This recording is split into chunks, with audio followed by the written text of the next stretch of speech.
आज का मेरा विषय है क्रिया विशेषण। जैसा कि हम जानते हैं, क्रिया विशेषण एक अविकारी शब्द है क्योंकि इसका वाक्य में प्रयोग करने पर लिंग, वचन, कारक तथा वाक्य के अनुसार कोई बदलाव नहीं होता है, इसलिए इसे अविकारी शब्द कहा जाता है।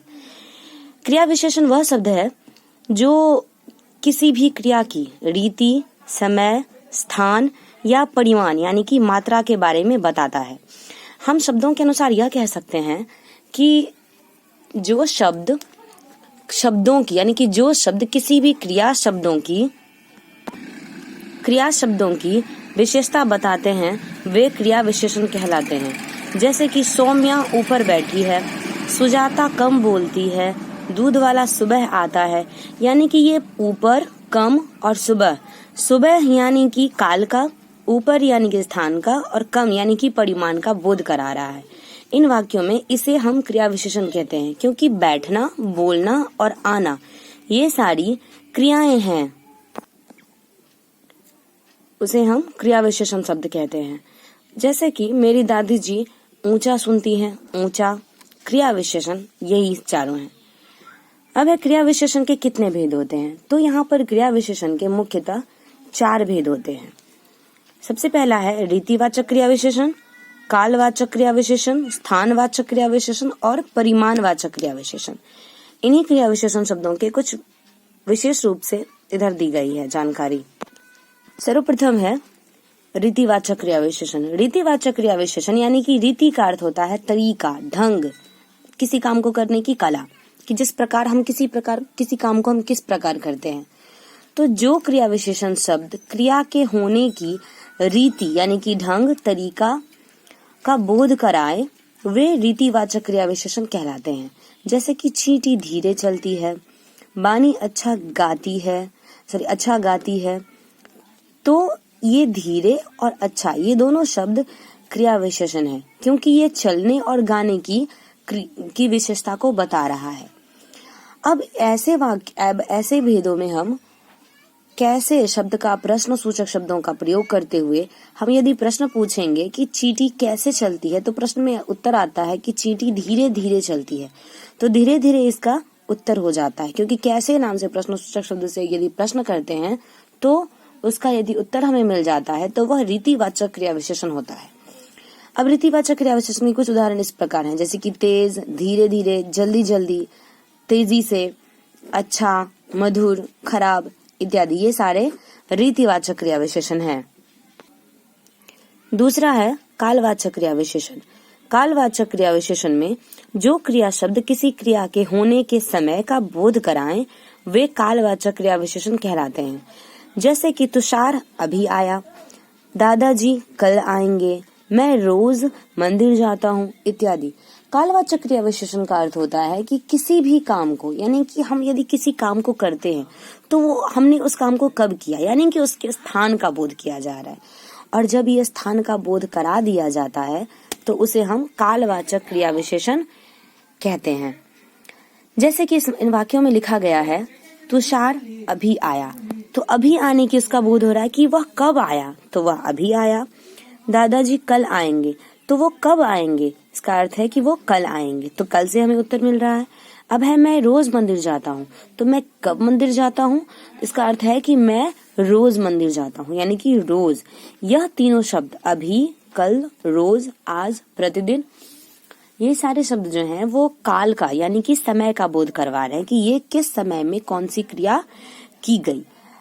अब ऐसे वाक्यों में यदि हम कालवाचक क्रिया विशेषण को जानने के लिए यदि हम कब नाम का प्रश्न सूचक शब्द का यदि लगाकर प्रश्न करेंगे तो उसमें से हमें यही जवाब आएगा कि अभी, कल और रोज।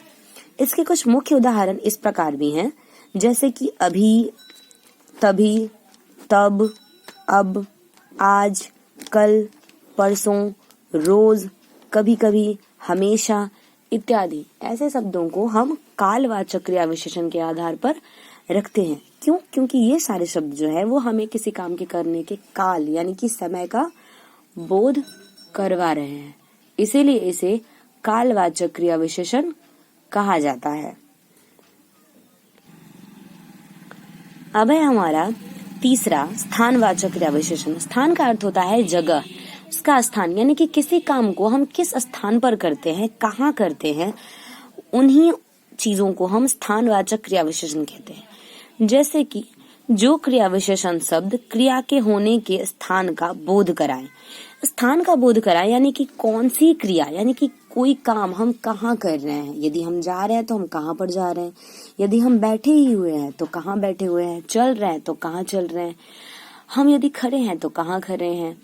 तो इन्हीं सारे शब्दों को हम स्थानवाचक क्रिया विशेषण कहते हैं, क्योंकि ये स्थान के बारे में, क्योंकि ये किसी काम के, किसी भी काम करने के स्थान की विशेषता को बता रहा है, तो इसे हम स्थानवाचक क्रिया विशेषण कहते हैं।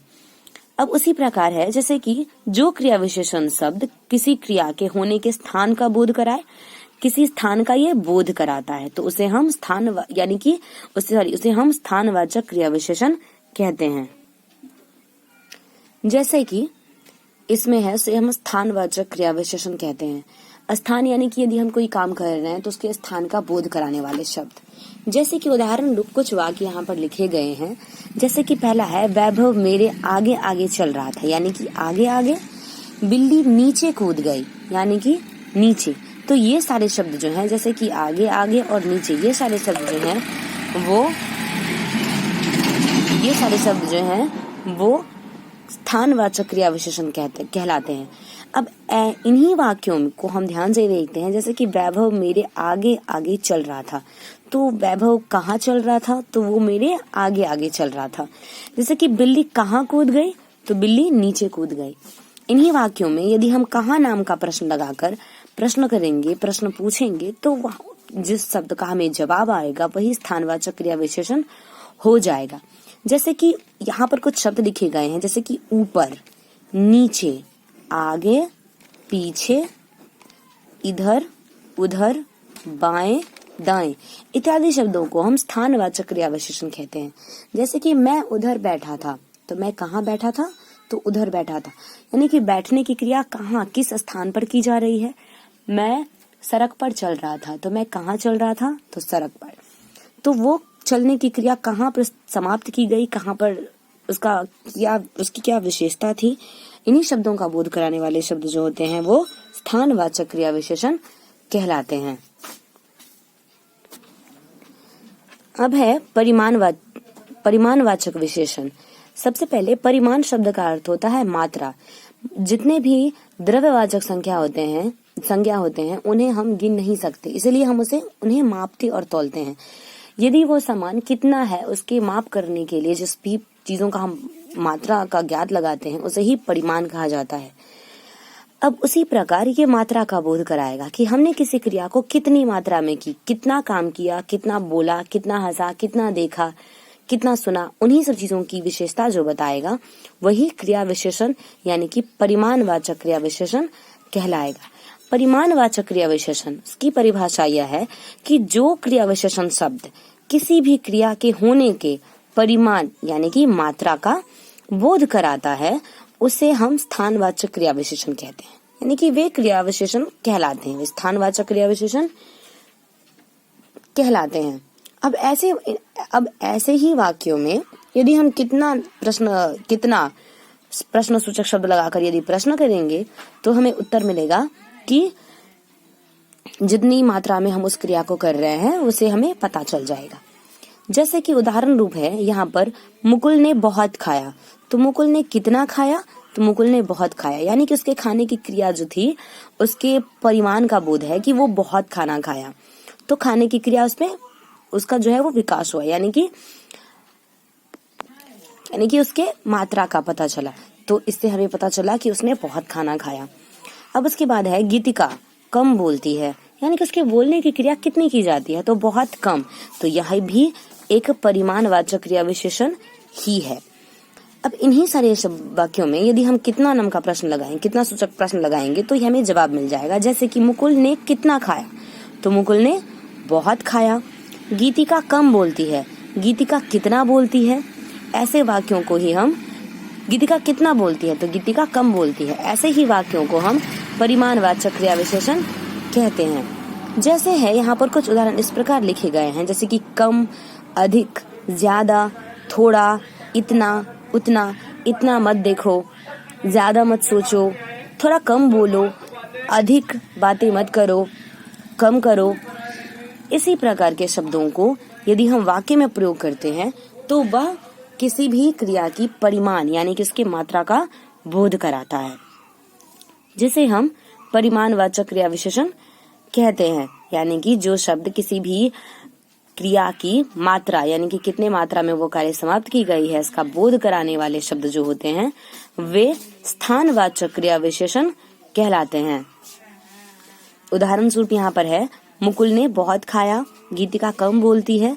इन वाक्यों में बहुत और कम परिमाण का बोध करा रहा है, इसलिए इसे हम परिमाणवाचक क्रिया विशेषण कहते हैं।